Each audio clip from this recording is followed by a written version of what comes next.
মেয়েরা কি লম্বা জামার নিচে, বোরকার নিচে জিন্স বা টাইট প্যান্ট পরতে পারবে কিনা? যদিও তা দেখা যায় না বলে ছেলেরা তা দেখতে পারে না।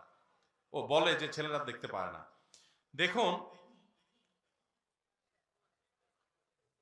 একজন মুসলিম তিনি অন্য ধর্মাবলম্বীদের সাদৃশ্য গ্রহণ করবে না।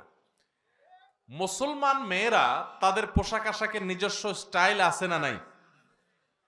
সেখানে অন্য ধর্মের অনুসারী মেয়েরা, ফাসেক মেয়েরা, খারাপ মেয়েরা বা আল্লাহর অবাধ্য মেয়েরা যারা পর্দা পুশিদা বুঝে না, সেই মেয়েরা যেরকম খোলামেলা চলে, তারা এরকম জিন্সের প্যান্ট শার্ট এগুলো পরে।